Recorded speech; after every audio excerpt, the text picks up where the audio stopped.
दिल्ली में आज भारत नेपाल दोस्ती की एक खास तस्वीर देखने को मिली।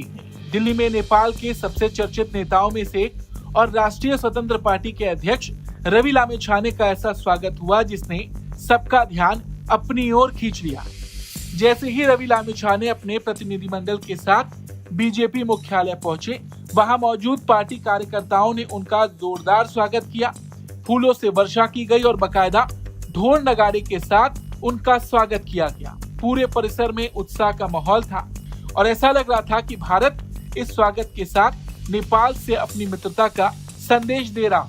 रवि लामिछाने ऐसे समय पर भारत पहुंचे हैं जब उनकी पार्टी नेपाल की राजनीति में एक मजबूत ताकत बनकर उभरी है। हालिया चुनावों में राष्ट्रीय स्वतंत्र पार्टी ने ऐतिहासिक सफलता हासिल करते हुए सत्ता तक पहुंच बनाई और अब क्षेत्रीय राजनीति में उसकी भूमिका लगातार बढ़ रही है।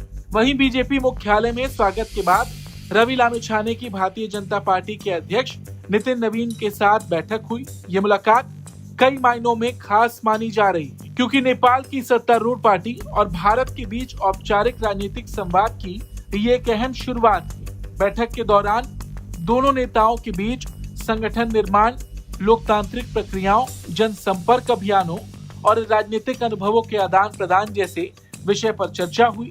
साथ ही भारत और नेपाल के बीच लंबे समय से चले आ रहे ऐतिहासिक, सांस्कृतिक और जन स्तरीय रिश्तों को और मजबूत बनाने पर विचार विमर्श किया गया।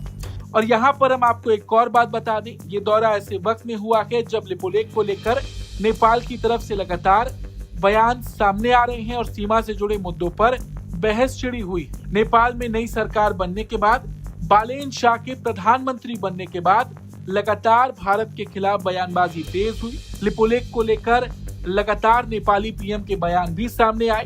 तो ऐसे में नेपाल की राष्ट्रीय स्वतंत्र पार्टी के अध्यक्ष का ये दौरा अपने आप में अहम हो जाता है। इसके अलावा दिल्ली में रवि लामिछाने का कार्यक्रम सिर्फ राजनीतिक बैठकों तक सीमित नहीं रहेगा। उनकी विदेश मंत्री डॉक्टर एस जयशंकर से मुलाकात भी प्रस्तावित है और इस बीच ऐसी रिपोर्ट्स हैं कि प्रधानमंत्री मोदी भी उनसे मुलाकात कर सकते हैं। माना जा रहा है कि इस दौरान दोनों देशों के संबंधों, क्षेत्रीय सहयोग और लोकतांत्रिक साझेदारी जैसे मुद्दों पर चर्चा हो सकती है। कुल मिलाकर दोनों देशों के बीच भरोसे और संवाद को और मजबूत करने की दिशा में ये दौरा नई राह खोलेगा।